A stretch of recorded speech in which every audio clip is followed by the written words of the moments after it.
plataforma o Robson Rodrigues Gomes Filho, da Universidade Estadual de Goiás, que apresentará uma comunicação com o título Colonização e Igreja Católica, a partir da obra Costumes e Riquezas de Goiás, do redentorista padre Francisco Vande, aspectos de uma consciência religiosa missionária no interior do Brasil. Robson, espero que esteja aí, a palavra é sua.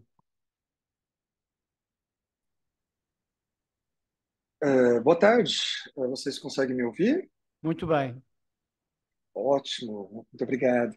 Quero, primeiro de tudo, cumprimentar os colegas da mesa, o professor Carlos Almeida, é, o, o Luiz e o Fernando, que vão compartilhar essa mesa comigo, e agradecer aos organizadores do evento por essa oportunidade. Fiquei muito feliz de ter podido participar online, né? Não tive condições de ir a Portugal, gostaria de ter ido, mas não tive condições e fiquei muito feliz, né, com essa abertura, com essa possibilidade de estar aqui com vocês, ainda que em formato online. Eu quero começar a minha, a minha fala compartilhando com vocês aqui a minha tela. Eu até entrei com outro perfil aqui para facilitar e gostaria que vocês me informassem quando estiverem vendo, Já se está, já estiver está. tudo certinho. Ótimo, Certo. maravilha. Muito obrigado. Bom, pessoal, deixa eu só tentar marcar o meu tempo aqui. Eu fico com um certo receio de ultrapassar o tempo necessário aqui com vocês. Mas caso eu ultrapasse também, eu peço ao professor Carlos que me avise. Bom, pessoal, Exato. ah, d- muito obrigado. Deixa eu me apresentar primeiro. Eu sou o professor Robson Gomes Filho, sou professor da Universidade Estadual de Goiás, do programa de pós-graduação, mestrado em História e da graduação. Tenho doutorado em História, mestrado também em História, graduação em História verticalizado, e a minha última formação foi justamente no doutorado em História pela Universidade Federal Fluminense, no Rio de Janeiro, em cotutela com a Katholische Universität Eichstätt-Ingolstadt, na Alemanha. E atualmente eu faço um estágio de pós-doutorado na Pontifícia Universidade Católica de Goiás. Eu trouxe para a gente discutir um pouquinho aqui esse tema, a colonização e a Igreja Católica, a partir da obra Costumes e Riquezas de Goiás. Essa obra que eu tenho em mãos, vou falar um pouquinho sobre ela com vocês, do padre redentorista Francisco Vande, né, aspectos de uma consciência religiosa missionária no interior do Brasil. Então, a proposta que eu trago para vocês para a gente discutir, que eu coloquei inclusive em formato de resumo, foi justamente discutir essa obra, né? Costumes e Riquezas de Goiás, histórias contadas por um missionário no Brasil Central, escrita pelo missionário redentorista José Francisco Wander entre 1922 e 1924, que compõe um retrato importante do Brasil de Goiás nas primeiras décadas do século XX. Mais que isso, cioso de compor uma obra de cunho histórico-religioso, Wander procurou descrever a história de Goiás desde o período colonial, apontando para elementos que demonstram um tipo de interesse e consciência histórica sobre o passado colonial brasileiro que um missionário alemão no interior do Brasil desenvolveu. Ali, tanto a memória quanto o esquecimento produzidos pelo autor sobre aspectos da colonialidade brasileira são referências importantes para compreendermos a presença ou ausência de uma autocrítica histórica da Igreja Católica sobre o seu papel na colonização das Américas. Face a isso, então, a presente comunicação tem como propósito analisar a obra Costumes e Riquezas de Goiás a partir do viés da história intelectual, de modo a compreendermos de que maneira a presença ou ausência de determinadas interpretações sobre o passado colonial brasileiro podem ser indícios de uma consciência histórica e religiosa de autocrítica católica sobre a sua ação missionária no Brasil. Então, diferente do aspecto geral do evento, que trata especificamente ali do período colonial, luso brasileiro, eu estou tratando de uma fonte, de uma obra escrita no início do século XX, sobre a qual eu vou falar um pouquinho agora da construção dessa obra e do próprio autor, mas que tenta fazer um resgate, principalmente do ponto de vista histórico religioso, sobre não só a colonialidade brasileira, mas principalmente do estado de Goiás, que é onde ele foca, onde ele estava naquele momento, que é um estado, para quem não conhece o Brasil, é um estado que fica no centro do Brasil, né, dentro do qual fica o Distrito Federal, onde está a nossa capital, Brasília. Então, esse autor dessa obra especificamente, é, o nome dele Francisco Carl Joseph Wand, ele é prussiano, ele foi prussiano, né? Então ele vem numa província bávara brasileira. Os redentoristas vieram para o Brasil em 1894, fundaram uma missão. Essa missão veio da comunidade da Bavária, portanto de uma região específica da Alemanha, e o padre Francisco Wand veio de outra região da Alemanha, inclusive naquela época vista com muita rivalidade pelos bárbaros, a região pertencente à época o Império Prussiano, perdão, a Prússia, que fazia parte nessa época do Império Alemão, e acabou ingressando na província bávara e vindo para o Brasil em 1908. Ele residiu na cidade de Campininhas, onde hoje é a cidade de Goiânia, capital do estado de Goiás, entre 1921 e 1924, que foi o período quando ele escreveu essa obra. O padre Francisco Wand, ele atuou como redator do jornal Santuário da Aparecida, traduziu diversas obras de Santo Afonso de Ligório, fundador da Congregação Redentorista, atuou como professor do Juvenato Redentorista de São Paulo e mais tarde foi membro e depois superior da Casa de Campininhas entre 1918 e 1924, e por fim vice-provincial, o cargo mais alto, né, da Congregação Redentorista no Brasil de então, entre 1930 e 1935. Portanto, a gente está falando de um prussiano que era intelectual, portanto, com bastante leitura, com traduções, com obras publicadas, redator de jornal, que tinha uma vivência intelectual interessante e conheceu diversas obras sobre a história do Brasil e sobre a história de Goiás, nesse período em que ele resolve escrever. Mas por que ele resolve escrever essa obra? Ele resolve escrever essa obra justamente por notar a ausência de uma a ausência de uma historiografia goiana de fato. Ele vem de uma Europa onde a historiografia, enquanto ciência, já estava sendo produzida pelo menos meio século antes. Chega no Brasil, onde desde a segunda metade do século XIX o IHGB já tinha sido fundado, mas vai trabalhar em Goiás, um lugar ermo no Brasil naquele momento, em que não havia uma historiografia consolidada. O que havia eram memorialistas, uma série de relatos orais. O IHGG, que é a versão, seria o Instituto de Pesquisa Histórica de Goiás, já tinha sido determinada a sua fundação desde 1918, mas a fundação por lei, mas a fundação vai acontecer de fato só em 1935. Então ele resolve tentar construir uma obra que fosse ao mesmo tempo histórica, porque ele queria preencher uma lacuna sobre a história de Goiás, mas também religiosa, já que ele, como religioso, queria escrever e publicar na Alemanha, de fato, né? O padre Francisco Wand escreveu essa obra, então, entre 1922 e 1924, mas ele, ao tentar publicar essa obra pela editora Herder, na Alemanha, ele não obteve aprovação e o texto foi esquecido, né? Então, ele produziu, até eu coloquei aqui algumas imagens da versão manuscrita em alemão que ele fez. Ele produziu essa obra entre 1922 e 1924, não tendo a aprovação dessa obra, o texto simplesmente se perdeu. Em 1957, portanto, praticamente 3 décadas depois, o padre Valentin Muser, também alemão, que estava no Brasil, resolveu fazer uma primeira tradução para o português desse manuscrito. Ele fez, eu encontrei no arquivo da Província Redentorista de Goiás, essa versão datilografada, que ele tentou fazer, ele fez uma tradução interessante, mas com uma série de problemas que, quando eu encontrei esse texto, me chamou muita atenção, não só pelo texto em si, a qualidade de uma obra inédita da década de 1920, mas principalmente alguns problemas na tradução, que hoje nós identificamos como problemas, que em 1957 me parece que seriam, de certa forma, comum. Mas o texto não veio a público, né? Em 1987 e depois em 2019, a obra foi novamente editada, só que para uso interno da congregação. A partir dessa tradução do padre Musa, porque os originais simplesmente perderam, né? Os originais tinham sido perdidos, a congregação em Goiás não encontrou esses originais, pegou essa tradução, como eu disse, com uma série de problemas do padre Musa, e fez uma edição interna. Mas, em 2017, quando eu fui fazer o meu doutorado na Alemanha, eu visitei o arquivo da Congregação Redentorista em Gas am Inn, na Bavária, e ali eu encontrei os originais, né? Quando eu encontrei os originais, eu falei, opa, né, eu acho que aqui há uma possibilidade interessante de a gente fazer uma contribuição historiográfica para a história do Brasil e de Goiás.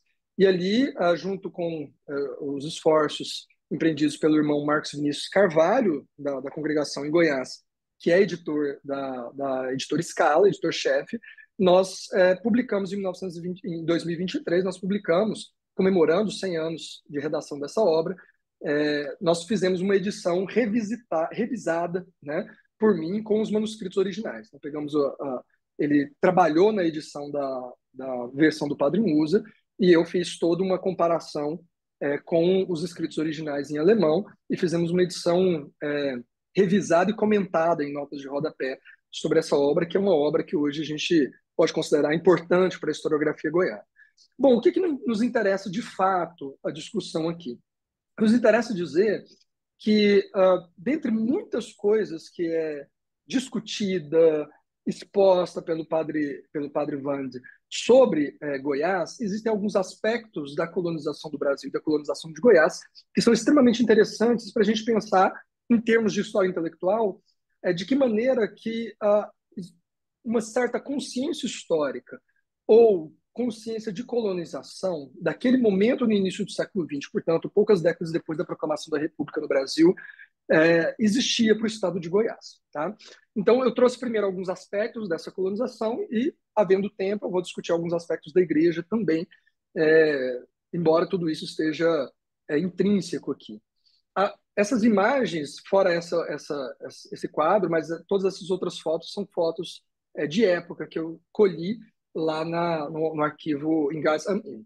A primeira coisa que eu chamo atenção é a reprodução de alguns mitos sobre a colonização, que décadas depois, a historiografia goiana desconstruiu, mas que estão muito presentes ali, portanto, já havia popularizado esses mitos sobre a história da colonização de Goiás. O primeiro é sobre o Anhanguera. Anhanguera, o Bartolomeu Bueno da Silva, foi o paulista, o bandeirante paulista, que encontrou ouro em Goiás e iniciou o processo de colonização luso-brasileira nas terras goianas. E o padre Vando vai dizer o seguinte, né, na edição, pegando a página dessa última edição que a gente conseguiu publicar. Para conseguir para conseguir que esses índios entregassem seu ouro, usou ele, o Bartolomeu Bueno da Silva, um artifício muito original.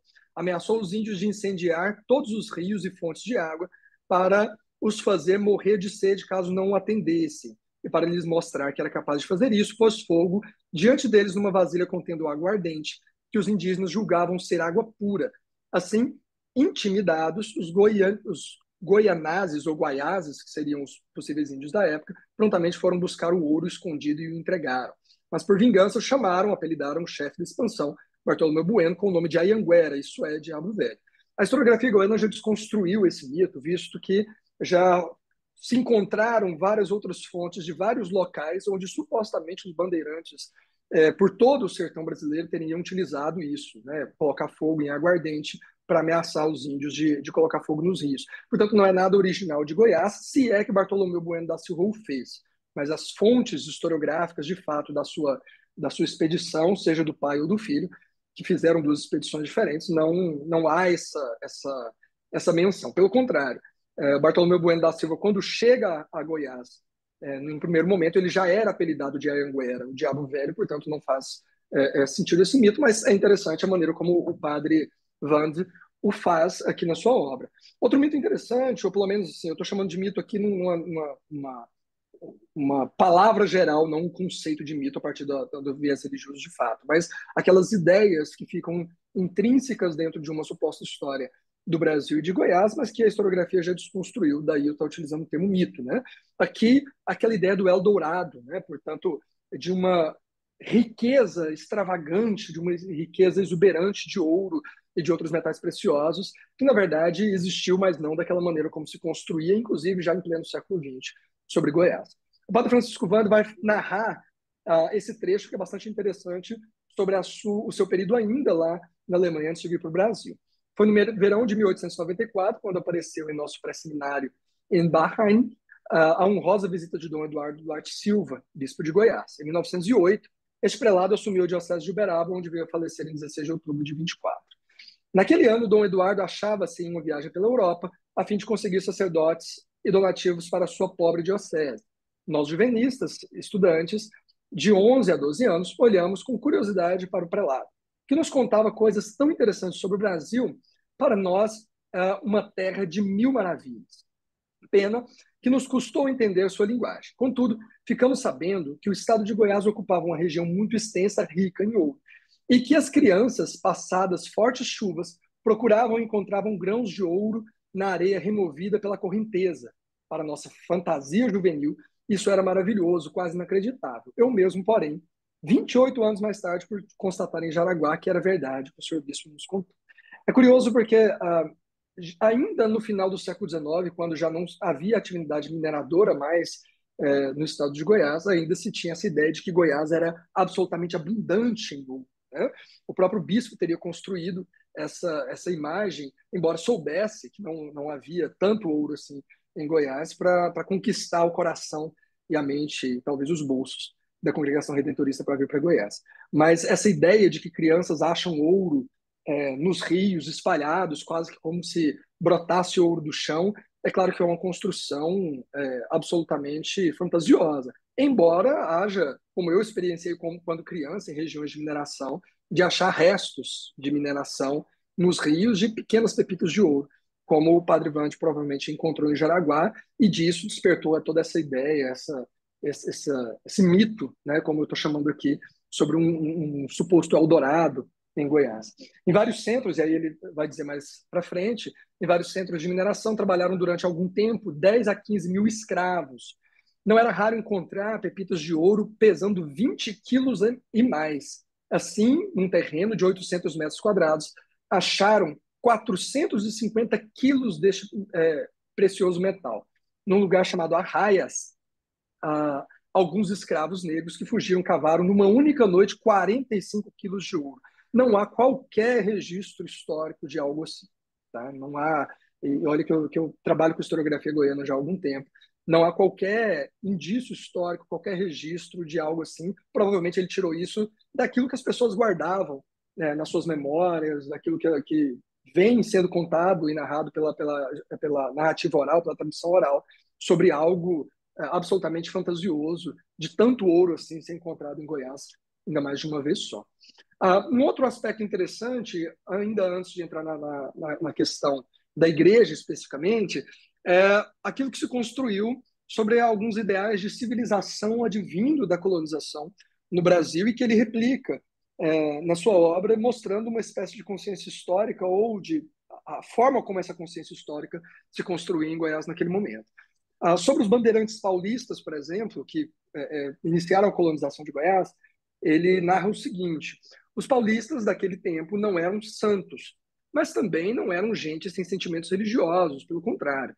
Embora não muito escrupulosos em questão de moralidade, eles, contudo, em meio à luta pela existência e cercados em um ambiente hostil, conservaram a fé, uma grande confiança, conservaram a fé e uma grande confiança na divina providência. Isso vemos confirmado por um fato edificante que se deu nos primeiros dias de junho de 1722, e que lembra o comportamento dos portugueses e espanhóis ao partirem para suas audaciosas viagens de conquistas de terras longínquas e desconhecidas.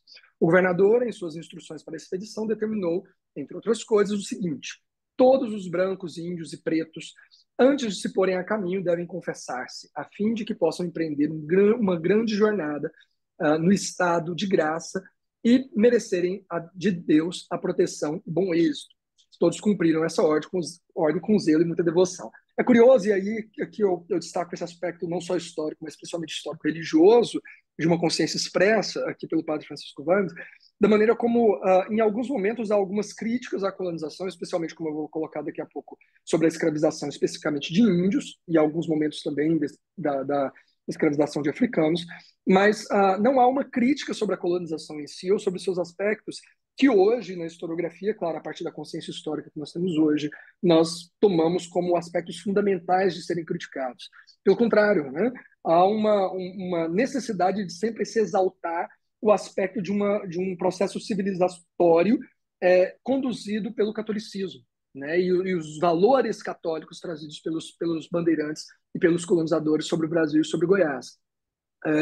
Ainda sobre essa ideia de civilização e também pensando alguns aspectos da racialidade, por exemplo, O padre Francisco Vande, em alguns trechos, destaca uma ideia que era muito comum ali no início do século XX sobre essa questão racial e a maneira como essa espécie de sangue puro, de pureza racial se manifesta não só na historiografia brasileira do período, como a gente vê em alguns historiadores consagrados pela historiografia brasileira, como Nina Rodrigues, dentre outros, mas principalmente também como um aspecto da consciência histórica do Brasil sobre si mesmo nesse momento. Tá?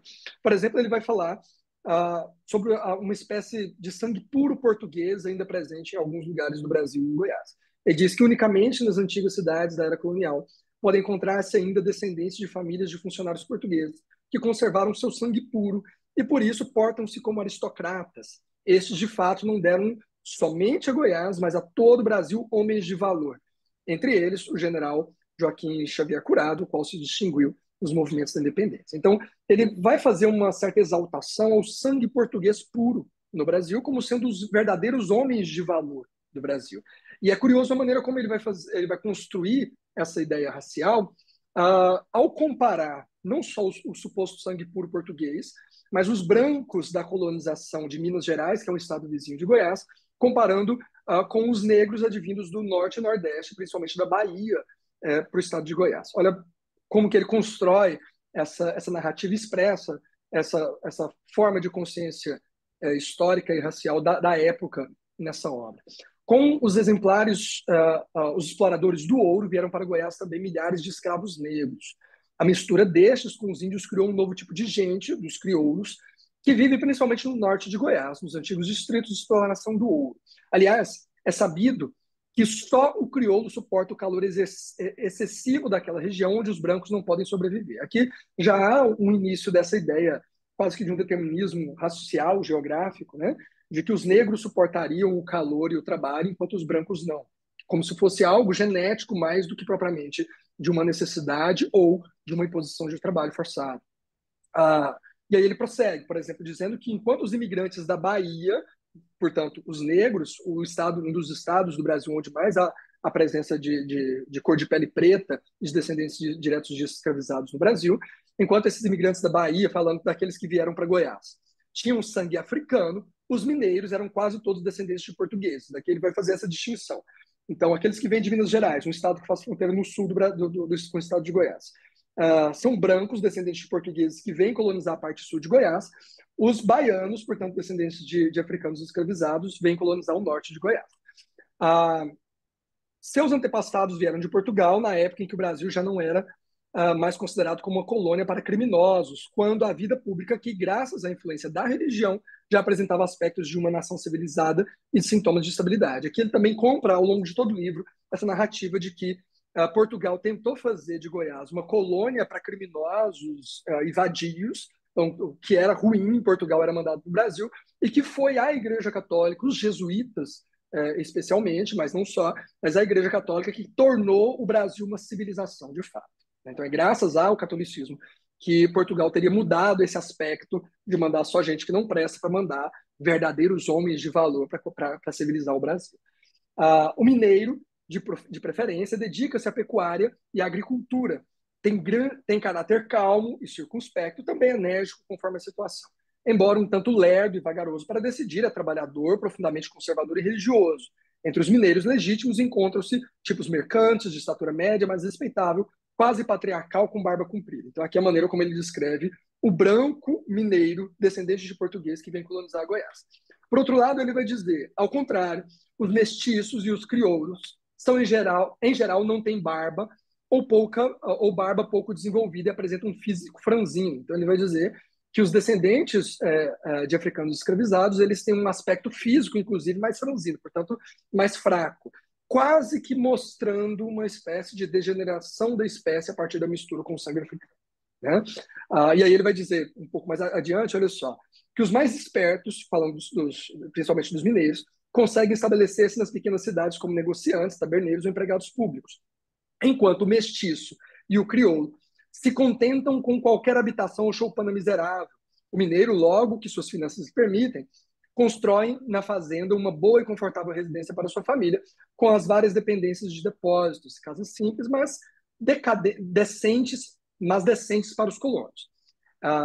Aí, aí ele sente-se bem e manda como um rei no seu domínio. Por isso, o sul de Goiás mudou completamente o seu aspecto nos primeiros decênios do nosso século. Em toda parte avistam-se grandes fazendas cujos donos são mineiros. Então ele vai fazer, mais uma vez, esse elogio ao mineiro, que é o empreendedor de fato, que é aquele que constrói boas casas de trabalho, que sabe lidar com dinheiro e que, por isso, o sul de Goiás teria se desenvolvido. Hoje a historiografia já sabe, né, já é sabido, que foi o processo principalmente de avanço da ferrovia, da estrada de ferro via sul, do sul para o norte de Goiás, é que trouxe esse progresso para a região sul e não necessariamente, evidentemente, uma questão racial. E, por fim, desse aspecto colonial, o padre Vande fala sobre a escravidão indígena e africana. Né? É curioso que ele faz uma tentativa de crítica à escravização indígena, ele critica, de fato, a escravização indígena, mas não a faz com relação à escravização africana. Então, e isso, claro, isso advém de uma tradição da própria Igreja Católica sobre a colonialidade e a escravização no mundo ocidental e oriental. Né? No caso do Brasil especificamente, ou pelo menos do Ocidente, das Américas, a Igreja Católica condenou logo cedo a escravização de índios, enquanto só no finalzinho do século XIX, com o Papa Leão XIII, é que vai condenar de fato a escravização africana. Então isso fica patente também na maneira como o padre Francisco Vaz constrói essa narrativa sobre a escravização. Então ele diz, por exemplo, falando sobre os índios, ele tem um capítulo específico sobre os índios. E os índios, porém, por vingança, renovaram seus ataques aos invasores brancos. Estes, então, para se livrarem desse perigo contínuo, contrataram uma tropa armada de bandeirantes, cuja única tarefa seria eliminar os índios e destruir suas aldeias.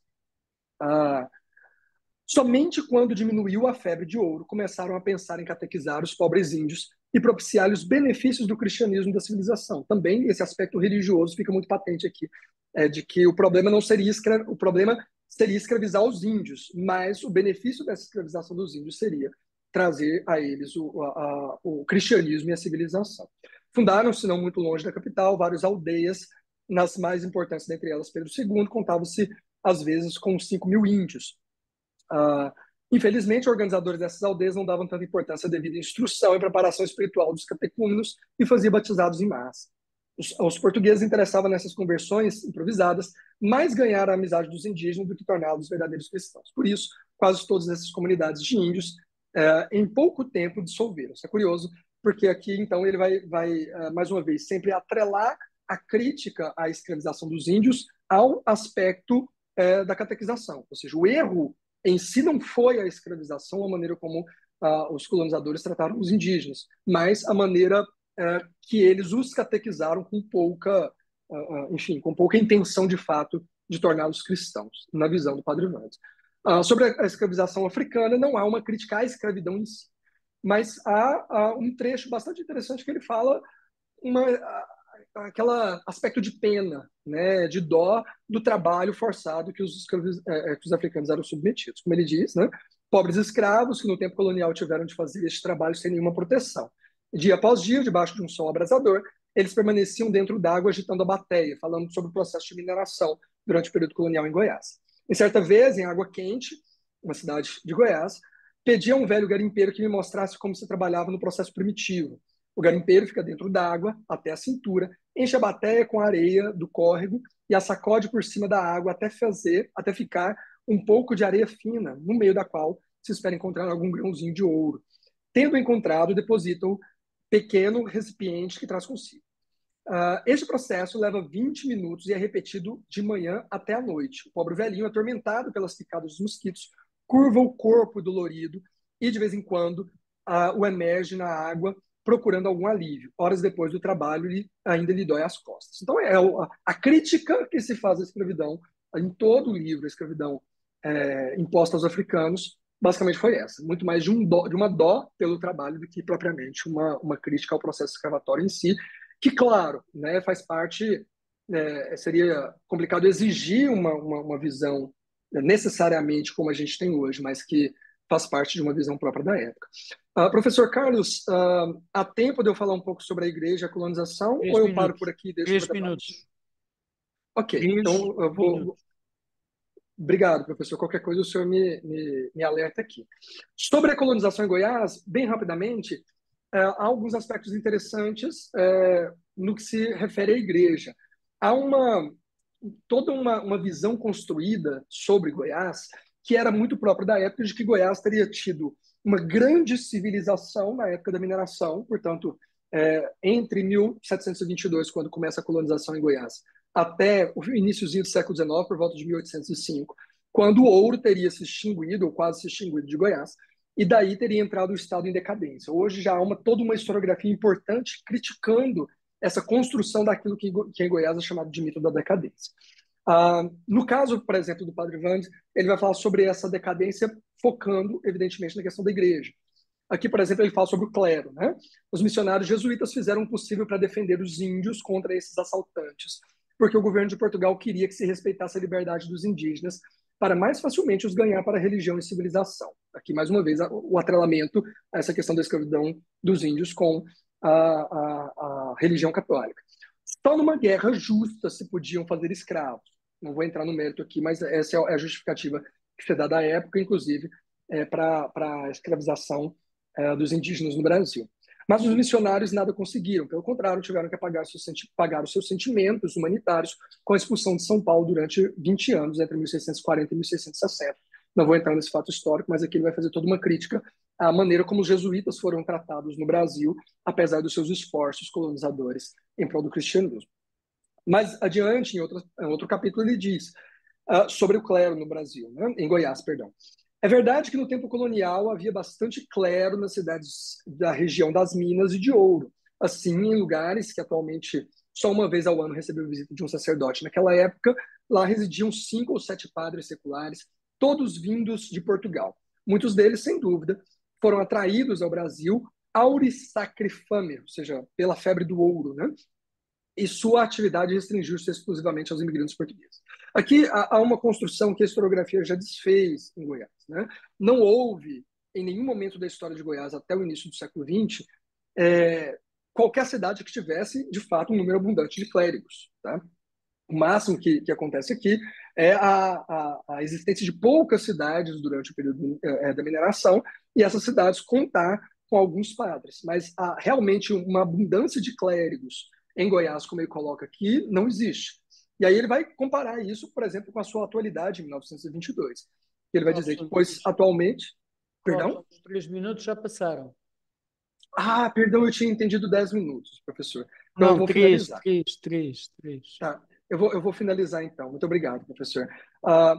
Então, basicamente, ele vai fazer essa crítica ao clero em Goiás e, do ponto de vista da Igreja Católica, em resumo, ele vai reconstruir e repetir alguns mitos de uma suposta pujança da Igreja Católica no período colonial, que no seu momento não existiria mais, mas que hoje a historiografia já desconstruiu, mostrando que não houve essa pujança da Igreja Católica, assim como uma culpabilização do próprio Império Português por conta da decadência da Igreja Católica e da civilização em Goiás. Professor, eu vou finalizar então. Agradeço mais uma vez o espaço e aí eu me coloco à disposição para o debate, para tocar inclusive em outros pontos que eu tinha preparado aqui, mas que, pela questão do tempo, eu finalizo. Muito obrigado. Tá?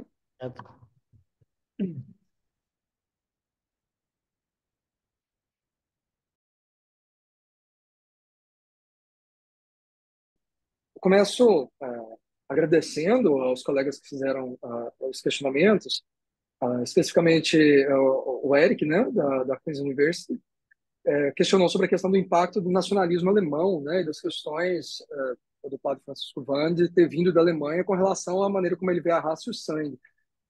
Eu vejo, professor, que de fato existe uma interferência do germanismo, vou colocar assim, do padre Francisco Wande e dos redentoristas em geral, na maneira como eles encaram essas questões. Inclusive, eu trabalhei no meu doutorado com quase 15 mil cartas trocadas entre os redentoristas, né?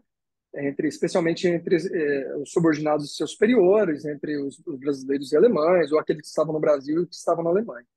E ali há um debate muito sério, a partir do iníciozinho do século XX, sobre a aceitação ou não de seminaristas brasileiros na congregação redentorista. E sempre há essa questão, não, eles são mestiços, eles são misturados, não, brasileiro não serve para ser padre, brasileiro não serve para ser sacerdote, não serve para congregação. Então, existe, de fato, um certo germanismo nessa leitura que o padre Francisco Vannes faz. Mas, por outro lado, professor, eu acho que já existia todo um caldo de cultura racialista, não só na Alemanha, mas em todo o Ocidente, pelo menos que eu tenho conhecimento do Ocidente, e especialmente no Brasil. Por exemplo, um dos clássicos da historiografia brasileira do início do século XX, um historiador chamado Nina Rodrigues, que faz toda uma leitura eugênica, né, de racialização do Brasil. Existia toda uma bibliografia, uma intelectualidade no Brasil que propunha uma espécie de purificação racial no Brasil, como aconteceu em toda a América, né? É preciso lembrar que o Brasil importou uma série de imigrantes europeus a partir de 1850, com a intenção, dentre outras coisas, né, de purificar a raça brasileira. Já existia esse discurso ali na segunda metade do século XIX. Outros países fizeram outros processos de, entre aspas, purificação da raça, né, como é o caso da Argentina, enviando boa parte dos seus negros para a Guerra do Paraguai, né? Então, já existia essa cultura ou essa ideia, esse imaginário de que era necessário purificar a raça, portanto, essa ideia de racialização no Brasil. Por outro lado, me parece que dentro do estado de Goiás, especificamente, era algo que existia na época, como existe ainda nos dias atuais. Eu moro no estado de Goiás, sou goiano, e aí existe ainda essa ideia de que quem vem do sul, portanto, Rio Grande do Sul, Paraná, Santa Catarina, Minas Gerais, São Paulo, e tem a cor de pele branca, é um imigrante mais desejável do que aqueles que vêm do norte, da Bahia, do Maranhão, e, portanto, de cor de pele preta, né? Então, existe ainda hoje, como me parece que existiu na época do Padre Francisco Vandes, e ele retrata isso não a partir apenas do seu germanismo, mas de toda uma cultura que existia na época, de que o bom imigrante, o trabalhador, de fato, aquele que trabalha, aquele que faz é o branco. Quando, curiosamente, quem constrói, de fato, por meio do trabalho e o trabalho forçado, o Brasil, enquanto país, enquanto nação, foi justamente aqueles de cor de pele preta. Então, existe essa percepção muito clara para além do germanismo do próprio Padre Francisco Vandes.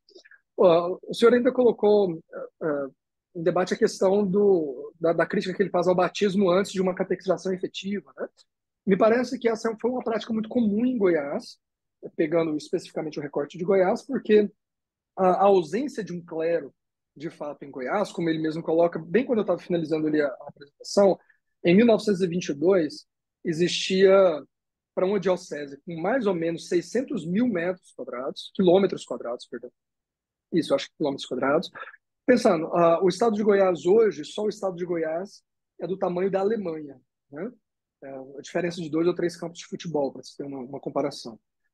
Mas naquela época, a Diocese de Goiás era o estado de Goiás, o estado de Tocantins e parte do Triângulo Mineiro. Portanto, vamos colocar aí quase 3 Alemanhas, ou 2 Alemanhas e meia, é o tamanho da Diocese de Goiás. Em 1922, havia 22 padres diocesanos para toda essa população, além dos missionários religiosos, que também não eram tantos. Então, na ausência do clero, existia muito comumente o costume de que as pessoas batizassem os seus próprios filhos, com medo de que essas crianças morressem sem batismo. A gente está falando de uma alta taxa de mortalidade infantil, que essas crianças morressem sem batismo e não alcançassem o paraíso. Então, isso já era uma prática comum de muitos séculos em Goiás. Mas não só, né? Me parece que essa prática do batismo em massa, aí, de fato, a crítica que o padre Francisco Vanto está fazendo, de indígenas e de africanos escravizados, é algo que foi muito forte dentro da colonização das Américas, né? É preciso lembrar que os relatos históricos dos navios negreiros que traziam à força os africanos para as Américas, muitos batismos aconteciam ali, sem sequer saber falar a língua daquele africano escravizado. Simplesmente se jogavam baldes de água batizando pessoas. Algo que aconteceu também com cristãos novos em Portugal antes de serem enviados para o Brasil durante o processo de colonização. Então, me parece que há uma crítica ali. Essa crítica aí sim advém da formação redentorista do padre Francisco Vargas, porque é preciso lembrar que o fundador da congregação redentorista foi Afonso Maria de Ligório, e ele foi um dos grandes nomes chamados doutores da igreja ali no século XVIII, que escreveu obras importantes para toda a Igreja Católica do século XVIII e XIX sobre teologia, sobre moral, sobre dogmática, enfim, sobre confissão, né? Ele é um nome importante da teologia, da eclesiologia e por aí vai. Então, me parece que há um impacto do pensamento de Santo Afonso e das mudanças impostas por Santo Afonso na teologia, com relação à crítica que ele faz olhando para o passado. Tá? Um outro colega que fez a questão, eu peço desculpas, que eu não entendi o nome, tá? Mas foi sobre essa questão do objetivo do processo de colonização no Brasil, né? E como que esse objetivo foi alcançado. A historiografia brasileira hoje, de uma maneira geral, entende que o processo de colonização, não só nas Américas, mas focando no caso do Brasil, ele tem pelo menos dois objetivos distintos. Um que é o objetivo do Estado português, do Império Português, que é obtenção de riquezas, né, do expansionismo português, inicialmente com a plantação de cana-de-açúcar e outras riquezas, como o pau-brasil, etc., e depois com o minério, né, principalmente com ouro, diamante e outros minérios encontrados no Brasil. Por outro lado, a igreja tinha o objetivo de expansão da própria cristandade. É preciso lembrar que o contexto de contrarreforma, né, ali do século XVI, propiciou a necessidade de expansão para uma cristandade além mar, visto que a cristandade tinha sofrido, a cristandade especialmente monopolizada pela Igreja Católica, tinha sofrido um impacto expressivo com as reformas protestantes ao longo da década antes. Então, nesse sentido, são esses dois objetivos, né? A conquista de novas terras do expansionismo e, com isso, a obtenção de riquezas minerais, vegetais, etc., naturais do Brasil, e, por outro, a expansão da cristandade. Como que isso se deu em termos de execução? Num processo único, que me parece que a gente pode chamar de colonização.